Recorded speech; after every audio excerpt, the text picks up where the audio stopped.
और उसकी 70% जो बॉडी है वो सड़ चुकी है। जो उसका चादर से फेस ढका है, ठीक चादर के ऊपर ही किसी और का फेस है जो उसे घूर रहा है। कोई तो उन्हें कभी खिड़की से देख रहा है, कोई तो है जो किचन में खड़ा है, नींद में चल रही है और उसके पीछे कोई परछाई है। वो एंटिटी जो थी अब इन्हें कहीं जाने ही नहीं देना चाहती थी।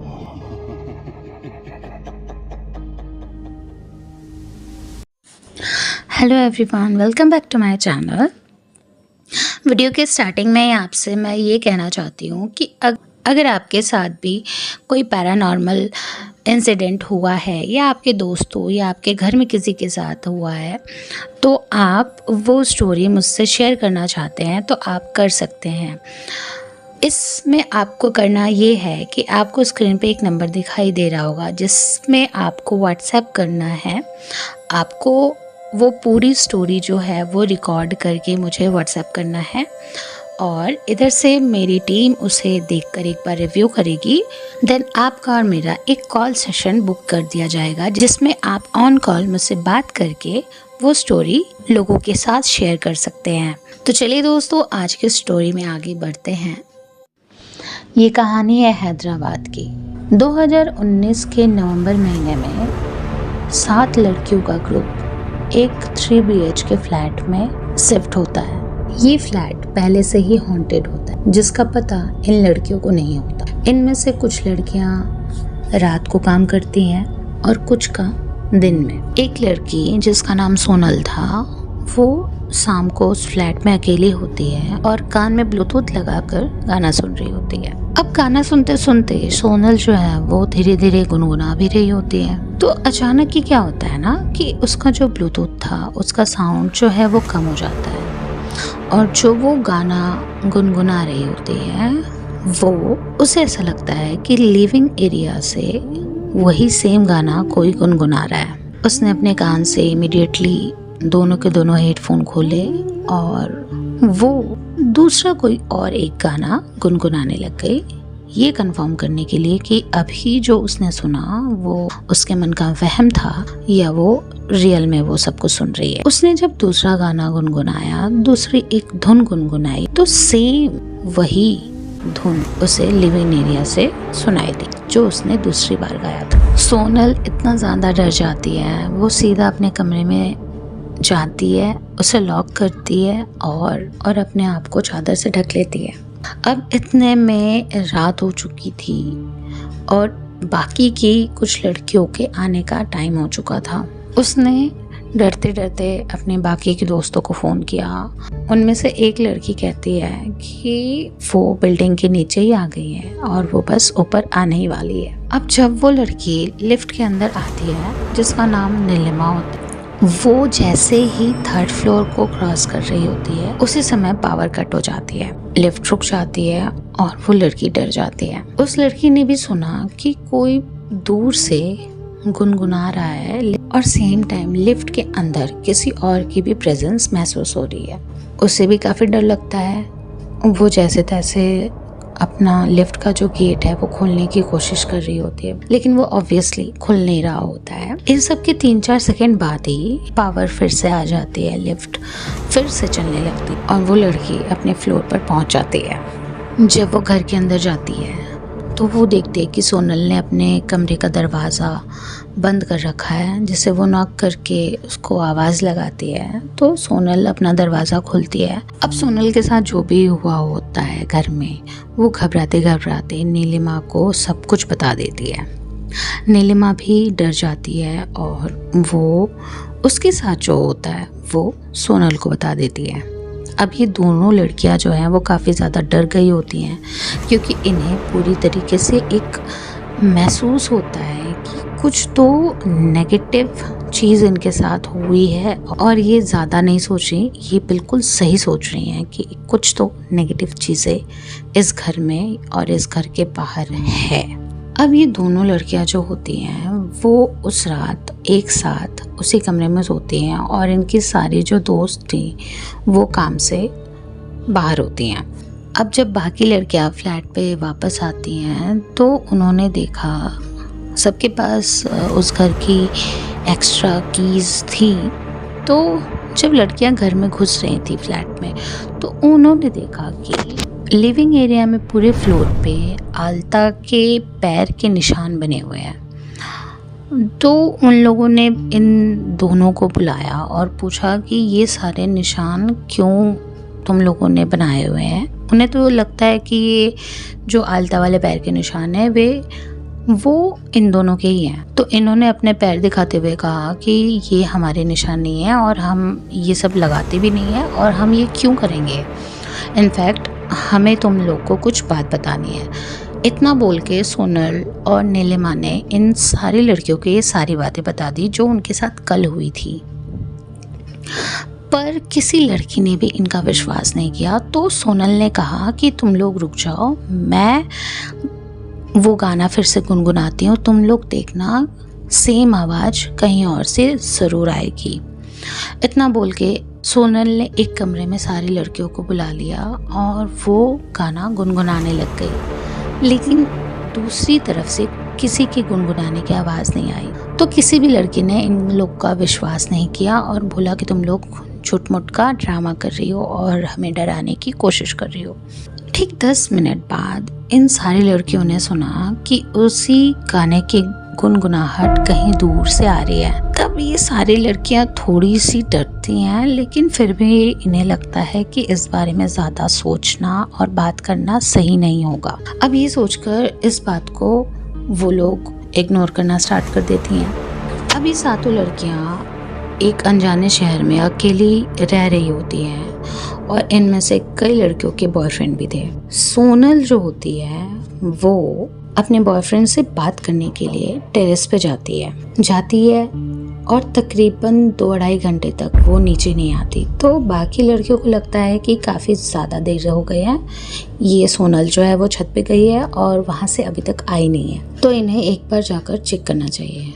तो उनमें से 2 लड़कियाँ छत पे जाती है और देखती हैं कि सोनल जो है वो छत पे एक और पेंट हाउस टाइप का बना हुआ था एक साइड में, वो उस तरफ जाके उसके दरवाजे के सामने जस्ट खड़ी हुई होती है और उसे एकटक देख रही होती है। ये दोनों सोनल के पास जाती हैं और उसका नाम लेते ही सोनल जो है वो अचानक ही गिर के बेहोश हो जाती है। और ये जो दोनों लड़कियां थी वो काफ़ी ज़्यादा घबरा जाती हैं। जैसे तैसे सोनल को बाकी लड़कियों की मदद से नीचे लेकर आती हैं और उसे होश में लाने की कोशिश करती हैं, पानी के छींटे वीटे मारती हैं। तब सोनल जो है थोड़ी देर बाद होश में आती हैं और तुम वहाँ खड़े होके क्या कर रही थी और हमने जब तुम्हें आवाज़ लगाया तो तुम बेहोश हो गई, बात क्या है। तो सोनल ने कहा कि उसे कुछ भी याद नहीं है। जब वो अपने बॉयफ्रेंड से बात कर रही थी तो उसे ऐसा लगा कि उस दरवाजे की तरफ से उसको कोई तो है जो बुला रहा है और वो धीरे धीरे वहाँ पे चली जाती है। उसके बाद से उसे कुछ भी याद नहीं कि वो कितनी देर वहाँ खड़ी है या उसके साथ क्या हुआ है। इतना सब सुनने के बाद जो बाकी की लड़कियाँ थी वो थोड़ी सी कॉन्शियस हो जाती हैं और उन्होंने डिसाइड किया कि वो लोग अब छत पे नहीं जाएंगे। अब इन सातों लड़कियों में ना एक लड़की ऐसी होती है जो इन पैरानॉर्मल चीज़ों पे विश्वास नहीं करती है और उसका था कि वो चीज़ों को चैलेंज करने में ज़्यादा ही आगे रहती है। तो उसने क्या किया ना, जो सोनल का बेडरूम होता है वहाँ से वो पेंट हाउस जो है उसकी खिड़की से दिखाई देता है। तो वो खिड़की के पास जाकर उस पेंट हाउस की तरफ देखते हुए उंगली करके बोलते हैं कि तू कौन है वहाँ पे, तेरे अगर हिम्मत है तो तू सामने आ, तू है कौन और हमें डरा क्यों रहा है, दम है तो मुझे डरा के दिखा। उस वक्त उस लड़की ने सबसे बड़ी गलती कर दी थी जिसका एहसास अब इन सारी लड़कियों को होने वाला था। अब जब वो ये सब कर रही थी तो बाकी लड़कियों ने भी देखा और बोला कि तू क्यों एक्स्ट्रा कर रही है, तू हट जा वहाँ से, कुछ लेने के देने पड़ जाएंगे तो तू क्या कर लेगी, हट जा वहाँ से, हट जा करके बाकी लड़कियों ने मिलकर उसे वहाँ से हटा दिया।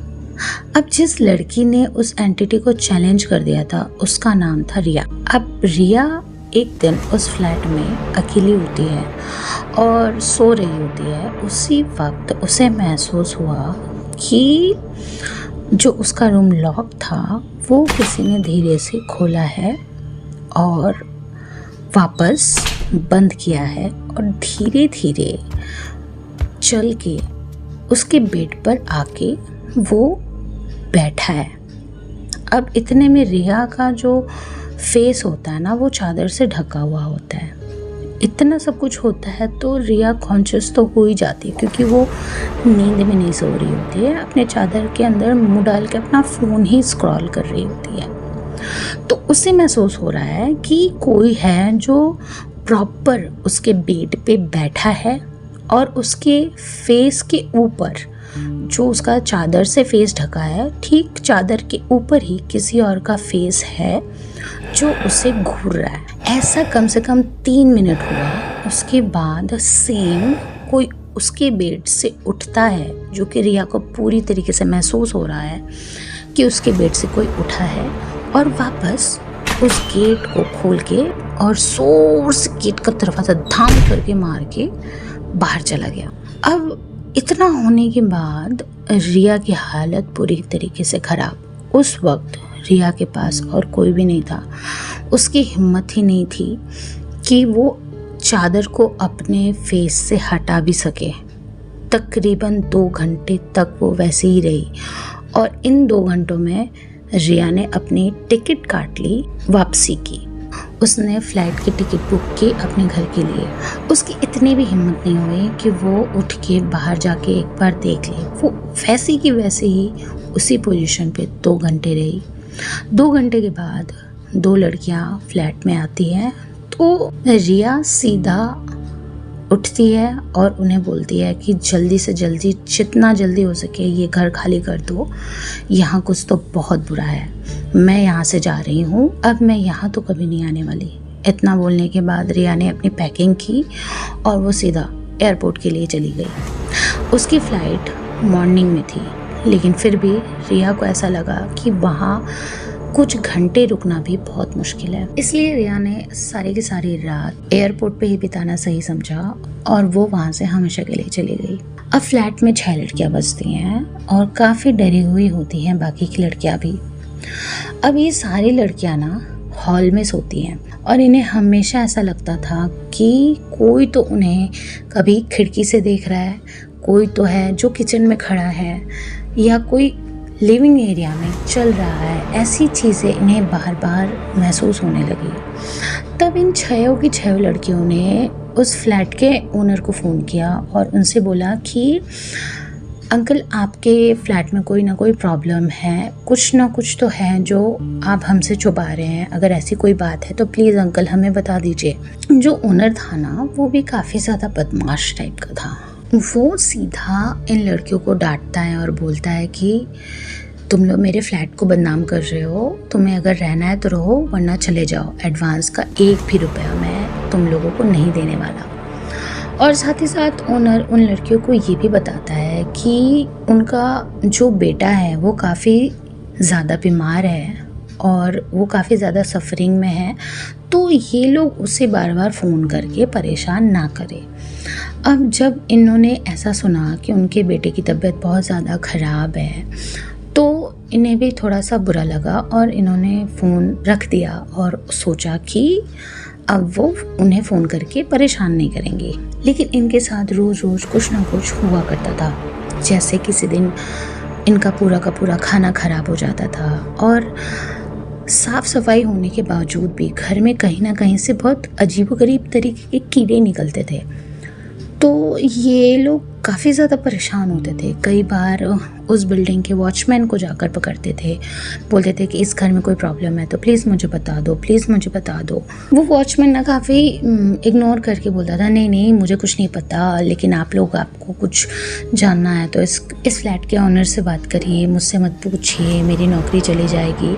तो ये सब सुन के इनको भी लगता था ज़रूर कोई ना कोई बात है जो ये वॉचमैन भी उनसे छिपा रहा है। लेकिन एक दिन ना, जब ये सारी लड़कियां इतना डर चुकी थी कि इन्होंने सोचा कि ये सारी लड़कियां रात में इस घर में नहीं रहेगी, ये लोग किसी होटल में जाके रह लेंगी, क्योंकि अब इनके साथ चीज़ें इतनी होती थी कि कभी किसी की रोने की आवाज़, कभी हंसने की आवाज़, ऐसा इन्हें सुनाई देता था। अब ये लड़कियां भी ना थक हार के धीरे धीरे दूसरा घर भी ढूंढना स्टार्ट कर चुकी थी। तो एक दिन इन्होंने डिसाइड किया कि ये आज की रात किसी होटल में रहेंगी, इस घर में नहीं रहेंगी। सारी लड़कियां होटल में चली जाती हैं। नेक्स्ट मॉर्निंग जब ये सारे लोग वापस फ्लैट में आते हैं तो घर खोलते ही इतना डर जाती हैं। इन्होंने देखा कि आसपास के चारों तरफ दीवालों पर, सीलिंग पर किसी के लाल पैरों के निशान बने हुए हैं। ये लड़कियां डर जाती हैं और सीधा भाग के वॉचमैन के पास जाती हैं और बोलती हैं कि आप जल्दी हमारे साथ हमारे फ्लैट में चलो, हमें कुछ तो आपको दिखाना है। वो वॉचमैन जाने को तैयार ही नहीं था, लेकिन फिर भी उसे पकड़ के लेके जाती हैं और बोलती हैं कि चलिए देखिए हमारे फ्लैट में क्या हो रहा है। वो आदमी जब इनके फ्लोर पे जाता है वो उस घर के अंदर आने के लिए तैयार ही नहीं है। वो बस बाहर से ऐसे झांक के देखता है और वो इतनी तेज़ की दौड़ लगाता है और सीधा भाग जाता है वहाँ से। ये सारी लड़कियाँ उस वॉचमैन को देखकर उन्हें पूरा अंदाज़ा हो गया था कि कुछ तो इनसे बहुत तगड़ी चीज़ छुपाई जा रही है। अब इन्होंने उन सारे निशान की फ़ोटो ली और ओनर को भेजा और फिर उनसे फ़ोन करके पूछा कि अंकल आप हमसे ज़रूर कोई ना कोई बात छुपा रहे हो, ये सारे निशान कैसे इस घर में बन रहे हैं। तो ओनर जो है वो इतना बदमाश था कि उसने कहा कि आप लोगों ने ये सब कुछ खुद से किया हुआ है, आप लोगों को अगर इस घर में नहीं रहना है तो मत रहिए, लेकिन मेरे फ्लैट को आप लोग बदनाम मत करिए। मेरी बेटी की तबीयत खुद ही इतनी ख़राब है, आप लोग क्या चाहती हैं, मैं कुछ भी नहीं कर सकता। आपको उस घर में रहना है आप लोग रहो, वरना आप लोग उस घर को छोड़ सकते हो। अब जब इन लड़कियों ने पता लगाया कि ऑनर के लड़के को हुआ क्या है तो इन्हें पता चलता है कि जो इनके ओनर का लड़का था उसको अननोइंगली उसके पूरे बॉडी में घाव बन रहे हैं और वो धीरे धीरे सड़ना स्टार्ट हो रहा है और उसकी 70% जो बॉडी है वो सड़ चुकी है, जिसकी ट्रीटमेंट उसके फादर जो हैं वो करा रहे हैं। ये सब कुछ जानने के बाद अब इन लड़कियों ने पूरी तरीके से डिसाइड कर लिया था कि इनको जो है ये घर किसी भी हाल में छोड़ना है, अब चाहे इन्हें एडवांस के पैसे मिले या ना मिले। लेकिन अब ये लड़कियां नहीं समझ पा रही थी कि अब वो जो एंटिटी है इन्हें जाने देना नहीं चाहती। ये जैसे भी किसी घर को फाइनल करने वाले होते, इनके साथ कुछ ना कुछ हो जाता था और वो डील वहीं पे रह जाती थी। अब इन लड़कियों का था ना कि ये लोग अगर मूव करेंगे तो एक साथ मूव करेंगे। इन्होंने बड़ी मुश्किल से एक घर भी फाइनल किया और उस घर का एडवांस उन्हें देने जाना था। तो जिस दिन इन्होंने डिसाइड किया था कि ये लोग जाने वाले हैं, उसी दिन सोनल जो है वो गैस पे खाना बनाने जाती है और गैस लीक होने के कारण उस फ्लैट में आग लग जाती है और सोनल जो है वो 60% से भी ज़्यादा बर्न हो जाती हैं। बाकी लड़कियां उस वक्त उस जगह पे मौजूद नहीं थी, इसलिए उन्हें तो कुछ नहीं हुआ, लेकिन सोनल को काफ़ी ज़्यादा नुकसान पहुंच जाता है। जैसे तैसे उनको हॉस्पिटल लेकर जाते हैं, उनके मम्मी पापा को खबर करते हैं। तो उनके मम्मी पापा जब हॉस्पिटल आते हैं तो वो काफ़ी ज़्यादा दुखी होते हैं, लेकिन फिर भी उन्हें उस फ्लैट को एक बार देखना था जहाँ पे इतना सब कुछ हो रखा था, जहाँ पे उनके बेटी का इतना बड़ा हादसा हुआ था। जब बाकी लड़कियाँ उनके मम्मी पापा को उस फ्लैट की तरफ ला रही होती हैं तो उनके पापा जो हैं वो थोड़े से इन सारे चीज़ों को सेंस कर लेते हैं। तो उन्होंने बोला कि क्या तुम लोग उस फ्लैट में रहते हो? तो लड़कियों ने कहा कि हाँ अंकल, हम लोग इसी फ्लैट में हैं। तो उन्होंने बताया कि तुम लोग जितनी जल्दी हो सके इस फ्लैट को छोड़ दो, वरना तुम लोग में से कोई नहीं बचने वाला। सोनल के साथ जो हुआ सो तो हुआ ही है, लेकिन मैं पूरी कोशिश करूँगा उसे ठीक करने की, लेकिन तुम लोग इस फ्लैट को जितनी जल्दी हो सके छोड़ दो।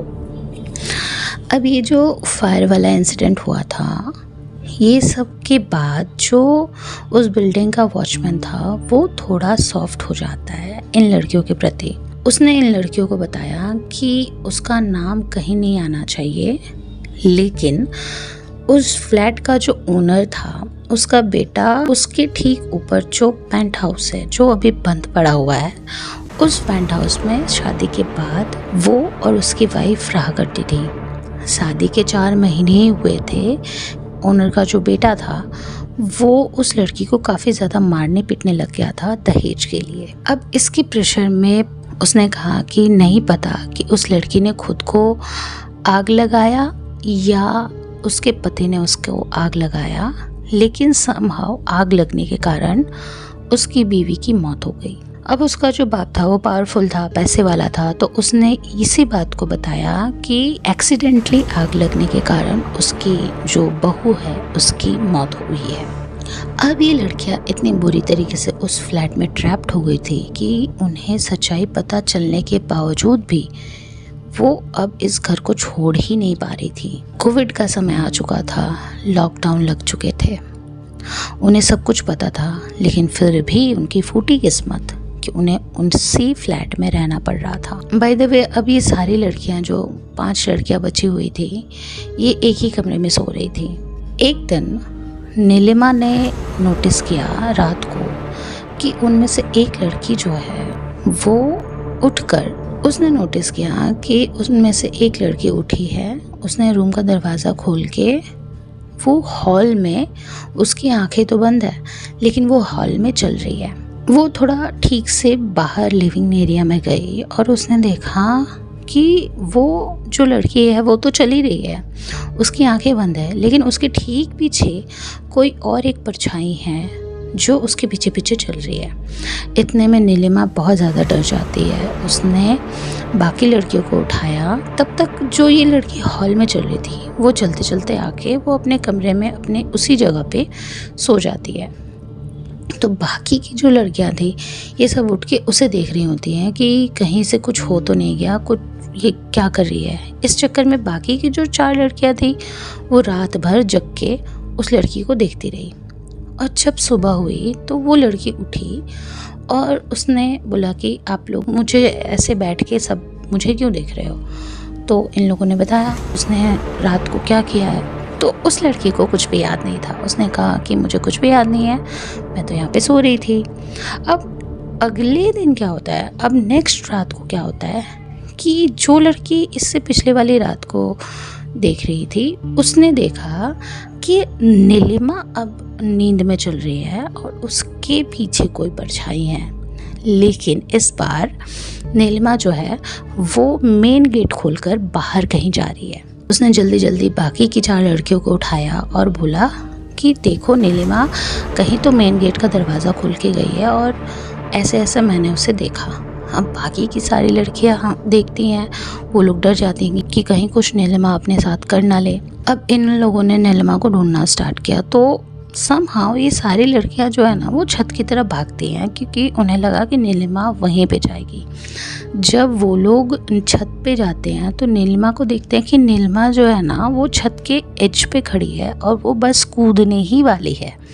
इन्होंने जाकर नीलिमा को उठाया, जगाया, तो वो जग के खुद रुक गई और बोली कि मैं यहाँ क्या कर रही हूँ। अब इन लड़कियों ने नोटिस करना स्टार्ट किया कि लगभग इनमें ये 5 की 5 लड़कियाँ नाइट में स्लीप वॉक करती हैं और इधर उधर जाने की कोशिश करती हैं। इन्हें पूरी तरीके से बात समझ में आ गई थी कि खतरा बहुत बड़ा है, लेकिन लॉकडाउन लग चुका है तो ये लोग कहीं उस फ्लैट को छोड़कर जा भी नहीं सकते हैं।